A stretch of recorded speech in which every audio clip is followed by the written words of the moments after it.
Antes del inmenso diluvio, en las primeras páginas de la Biblia, especialmente en el libro de Génesis, somos introducidos a un mundo bastante singular en comparación con el nuestro.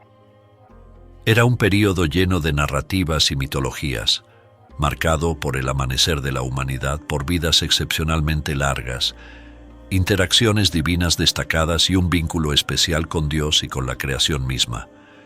Personajes como Adán, Eva, Caín, Abel y, eventualmente, Noé, nos ofrecen atisbos de una realidad a la que de alguna manera podemos conectarnos.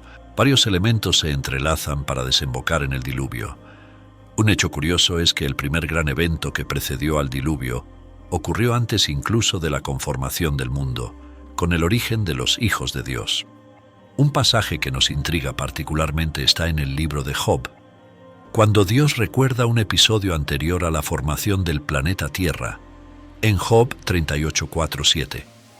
Él cuestiona a Job, haciéndolo recordar la fundación del mundo, y menciona a los hijos de Dios y a las estrellas de la mañana, que se regocijaban por ese hecho divino, celebrando la magnificencia y la sabiduría de Dios. Sin embargo, la narrativa también trae a colación a los ángeles caídos. La Biblia menciona, aunque brevemente, a estos ángeles que se desviaron del camino recto, aunque la gran mayoría permaneció leal y no se volvió hacia el mal. No obstante, un número limitado de ellos optó por esa triste decisión. Originalmente, el cielo era para ser su hogar eterno, pero lamentablemente cayeron de ese estado de gracia. ¿Qué los llevó a esa caída? Aunque no podamos entenderlo totalmente, es conocido que los ángeles poseen libre albedrío, y su caída está directamente relacionada con esa capacidad de elección. El libro de Judas aborda esta temática de manera esclarecedora, resaltando que ciertos ángeles no mantuvieron su posición original y abandonaron su hogar celestial. Fueron creados para habitar en los cielos, alabar a Dios y ejecutar sus órdenes, para glorificarlo de la misma manera que los seres humanos fueron creados para vivir en la tierra.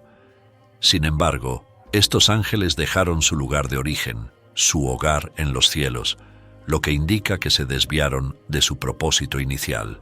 Satanás, a menudo presentado como una entidad de gran astucia, es reconocido por disfrazarse de ángel de luz, liderando un conjunto de ángeles que se rebelaron en su compañía.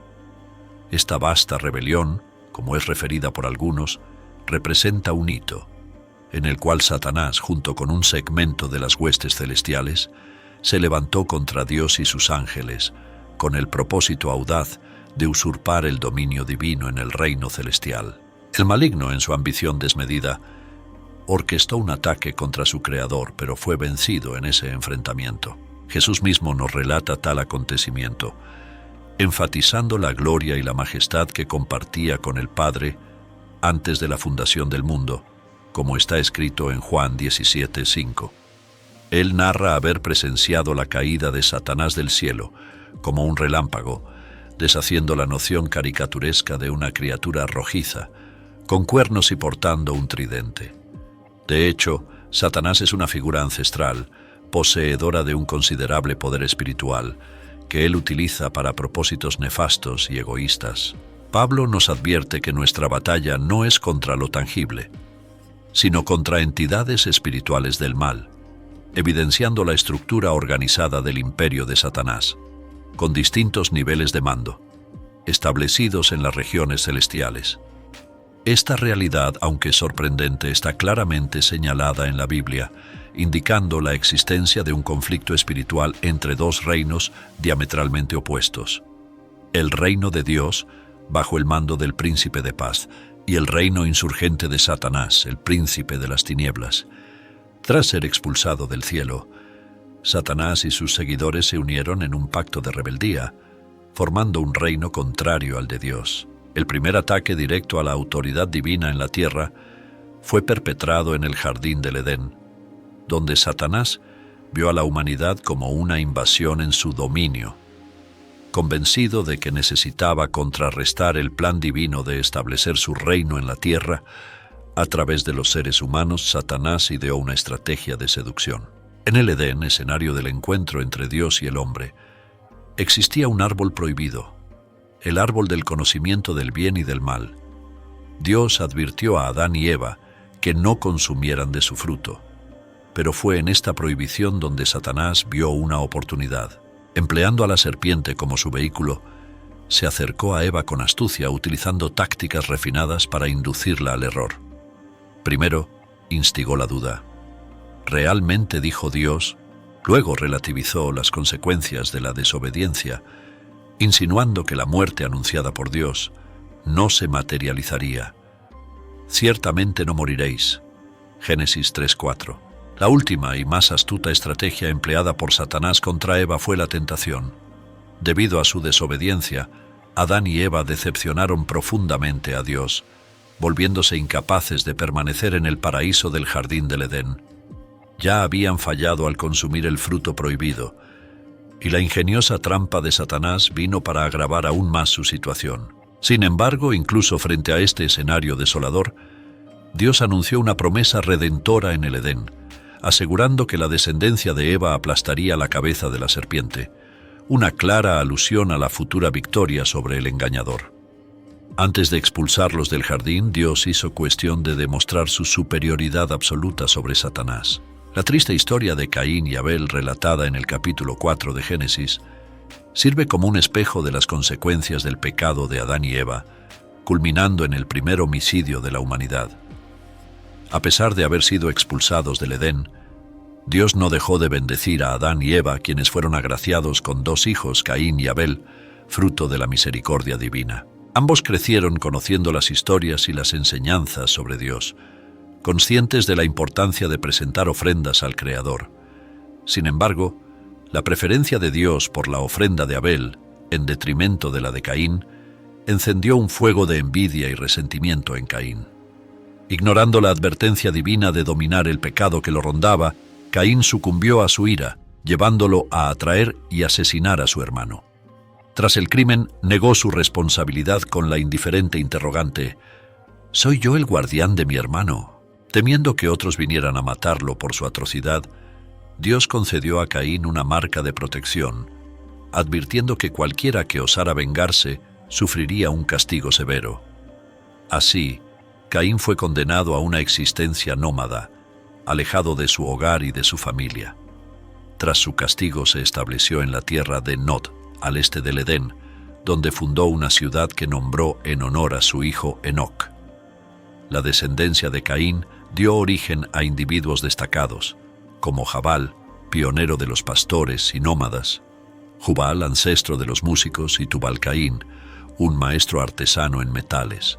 Esta historia preludia la discusión sobre 2 linajes distintos en Génesis, mostrando cómo la violencia y la desobediencia de Caín resonaron a través de su descendencia.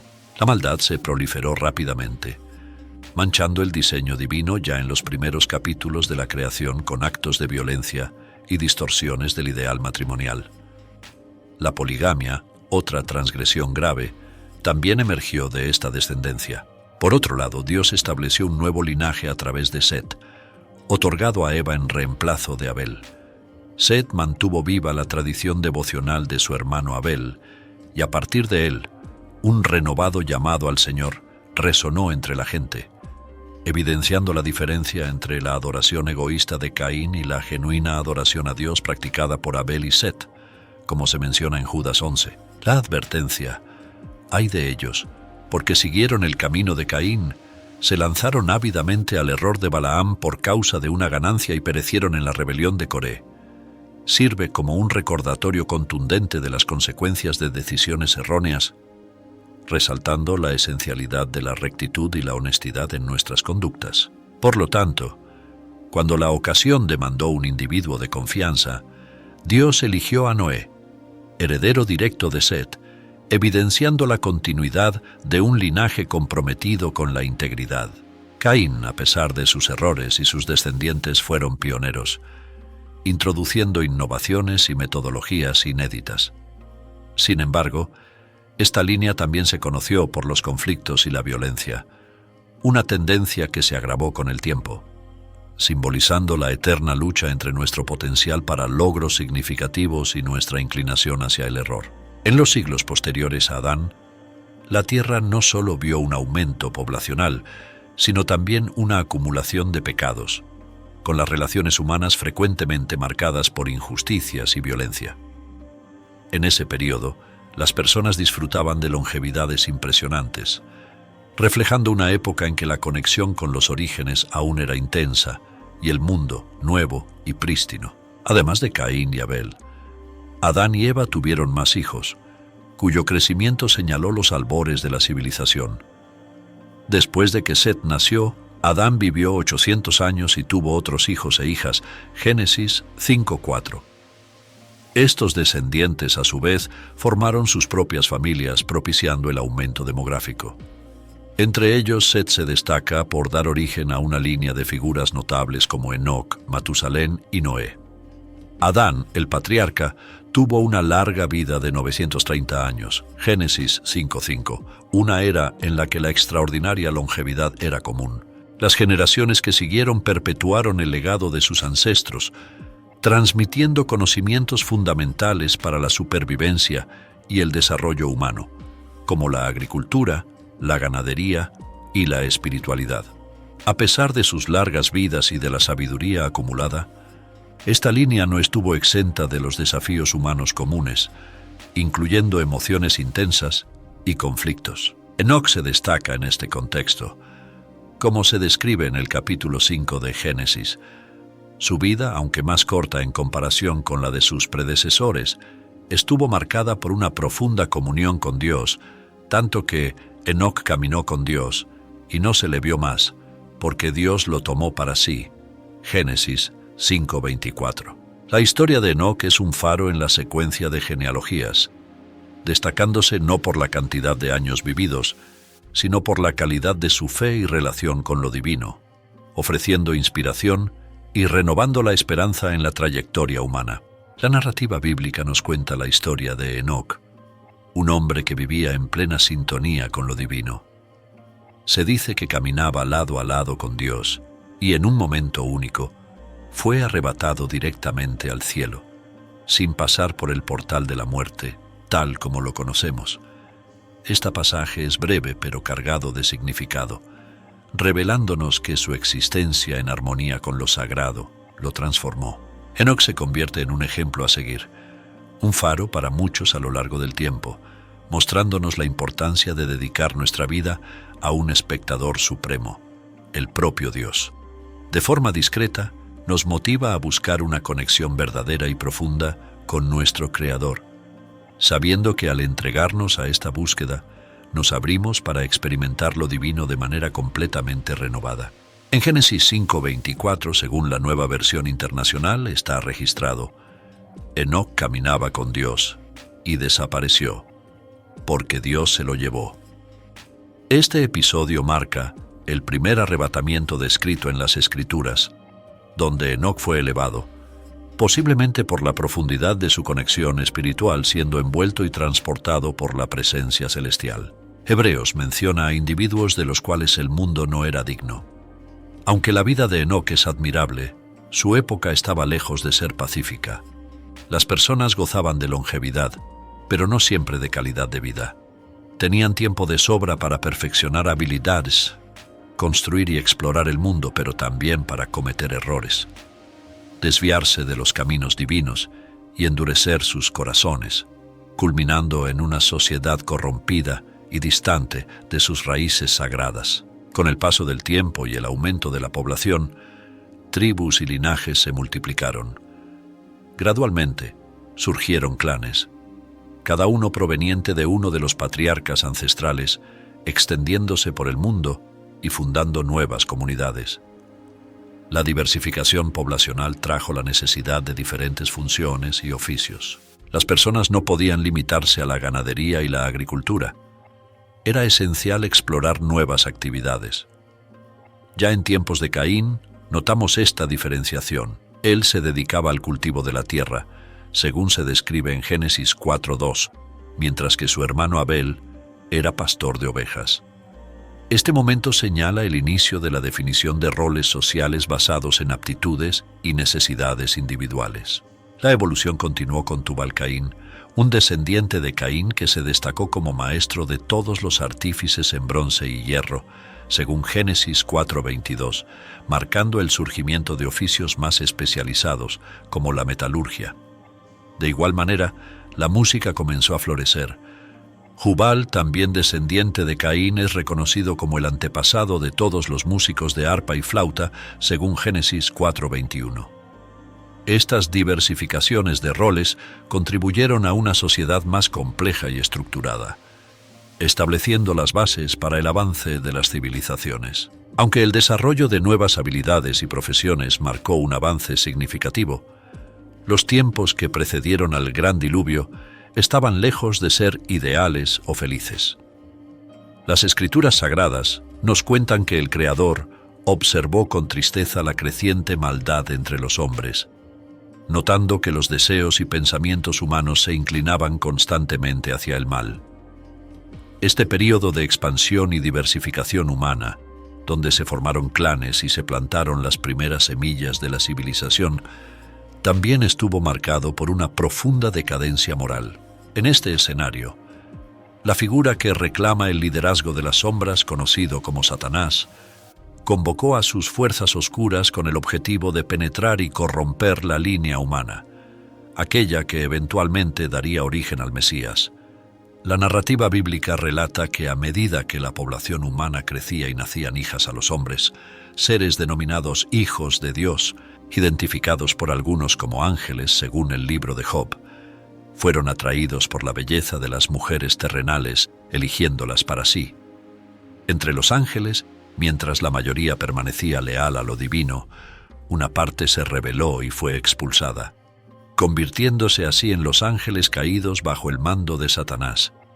Este, sintiendo su trono amenazado, lanzó a sus seguidores caídos a la tierra, donde se mezclaron con los humanos, dando origen a los Nefilim, seres de estatura y poder extraordinarios, alterando así irremediablemente el curso de la historia humana. La expresión Nefilim, de origen hebreo, significa los caídos, aludiendo a esta nefasta intervención que saturó la tierra de corrupción, como se describe en Génesis 6. La interacción entre los hijos de Dios, posiblemente ángeles en rebelión o seres demoníacos, y las hijas de los hombres, simboliza la profunda degradación de la humanidad de la época. Esta unión profana dio origen a individuos de gran fuerza y renombre, pero también intensificó la maldad humana, al punto de que el Señor lamentó la creación del hombre y decidió limitar la existencia humana a 120 años. En los relatos iniciales de Génesis, especialmente entre los versículos 1 a 5 del capítulo 6, se pinta un cuadro de un mundo al borde de la autodestrucción, donde el Espíritu Divino parece incapaz de cohabitar indefinidamente con seres tan inclinados al pecado. En este contexto, la presencia de los Nefilim, tanto en aquellos días como posteriormente, simboliza no solo la mezcla física entre lo celestial y lo terrenal, sino también la intensificación del mal que precipitó la decisión divina de purificar la tierra a través del diluvio. El planeta, lejos de ser un santuario de paz y bondad, estaba sumido en un mar de transgresiones, violencia y degradación ética. Imagina un escenario donde los individuos eran movidos únicamente por ambiciones egoístas, buscando satisfacer sus deseos sin el más mínimo reparo por el daño infligido a otros. Virtudes como el honor, la rectitud y la benevolencia eran conceptos extraños y despreciados. Lo que prevalecía era el engaño y la astucia. La búsqueda incesante del propio beneficio desgarraba el tejido de la colectividad, sumergiendo a la sociedad en un abismo de egoísmo y malevolencia. En este contexto, el hogar, que debería ser un refugio de afecto y apoyo, se transformaba en un escenario de conflictos, impregnado de deslealtades y traiciones. La solidaridad entre vecinos daba paso a la explotación mutua, y las estructuras gubernamentales, lejos de ser pilares de justicia, se erigían como mecanismos de opresión, consolidando la supremacía de los tiranos sobre los indefensos. En este escenario de desorden emerge un elemento disruptivo: los Nefilim, seres excepcionales, dotados de una fuerza e imponencia fuera de lo común, que paradójicamente contribuían a profundizar la crisis de la humanidad. Estas criaturas, al mismo tiempo admiradas y temidas, desviaban a las personas de la fe en el Creador. Su poder y presencia eran hipnotizantes, pero eran parte integral de un mundo que se hundía progresivamente en el caos y la iniquidad. Fue ante este telón de fondo que la divinidad contempló la decadencia humana, un colapso tanto espiritual como moral. La humanidad, otrora la joya de la creación, se encontraba desorientada. En lugar de coexistir en armonía, los seres humanos estaban sumidos en conflictos, corrupción y falsedad. Observando su obra, el Creador fue tomado por una tristeza inmensurable, lamentando profundamente haber traído al ser humano a la existencia, como se expresa en Génesis 6:6 en la Nueva Versión Internacional. Este pesar divino era de una magnitud que escapa a la comprensión humana. Imagina la angustia de un padre ante las acciones de un hijo que se ha desviado, pero en una escala infinitamente mayor. Así, movido por un sufrimiento indescriptible, Dios decidió tomar una medida drástica, como se narra en Génesis 6:7 en la Biblia amplificada, el propósito de erradicar de la faz de la tierra a la humanidad que Él había creado, no ahorrando hombres, animales, reptiles o aves del cielo, pues lamentaba amargamente su creación. El corazón del Creador estaba despedazado ante las acciones de sus criaturas.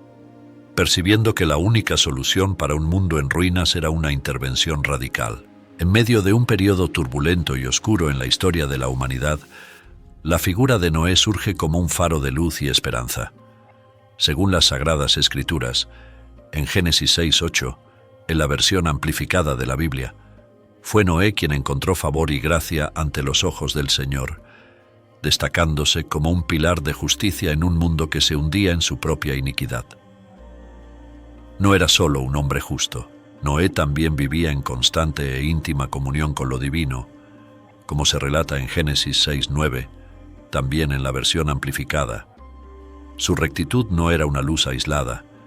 Provenía de una estirpe de hombres virtuosos que, desde Adán pasando por Set y Enoc hasta llegar a él, habían preservado la llama de la fe y la integridad a lo largo de las generaciones. Noé, un esposo dedicado y padre de 3 hijos, Sem, Cam y Jafet, cultivaba las virtudes de la bondad y la fidelidad dentro de su propio hogar, convirtiéndolo en un refugio de piedad en medio del caos del mundo exterior. Cuando el Creador le reveló el plan divino de purificar la tierra de la corrupción, mediante un diluvio devastador, Noé se mantuvo firme en su fe. Entendió la gravedad de su misión y, aunque con el corazón apesadumbrado por la tarea que se le había encomendado, la aceptó con determinación y valentía. Dios, consternado por la violencia y maldad que asolaban la creación, anunció a Noé su decisión de extinguir la vida en la tierra, como se narra en Génesis 6:13. Sin embargo, vio en Noé al hombre ideal para ser el portador de un nuevo comienzo para la humanidad. Con diligencia y sin vacilar ante las dudas y burlas de quienes lo rodeaban, Noé dedicó años a la construcción del arca, preparándose para el diluvio anunciado por el Señor. Cuando las aguas finalmente sumergieron el mundo, la integridad y la devoción de Noé no solo salvaron a su familia, sino que también se convirtieron en el cimiento sobre el cual se construiría un nuevo mundo. A través de su linaje, emergería una sociedad renovada, purificada por los eventos catastróficos que la precedieron. En una era marcada por la oscuridad y la desolación, la luz emanada por la vida de Noé resaltó la importancia inquebrantable de la fe y la virtud. Su historia permanece como un testimonio del impacto transformador que un solo hombre de corazón puro puede tener. Incluso en las circunstancias más adversas, la arca se convirtió en el refugio de la familia de Noé, una verdadera fortaleza flotante destinada a protegerlos del diluvio inminente. Siguiendo las instrucciones divinas, Noé empleó madera de gofer en la construcción, elaborando la estructura con varios compartimentos y aplicando brea por dentro y por fuera para asegurar la impermeabilización. como se describe en Génesis 6:14. Dios, con su sabiduría infinita, proporcionó a Noé las especificaciones exactas para esta embarcación única, meticulosamente pensada para preservar las formas de vida remanentes durante el cataclismo.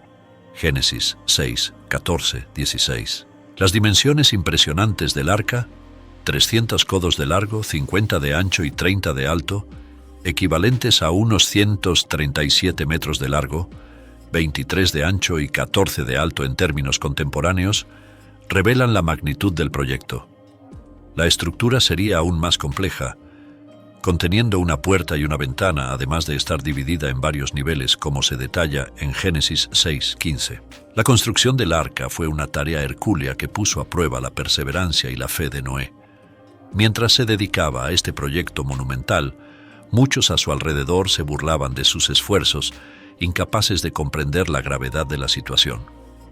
Pero, guiado por su inquebrantable confianza en las palabras del Señor, Noé vio cómo el arca tomaba forma, erigiéndose majestuosa e imponente, simbolizando su obediencia y devoción inquebrantables. Más allá de la construcción física, Dios orientó a Noé sobre quién y qué debía llevarse a bordo.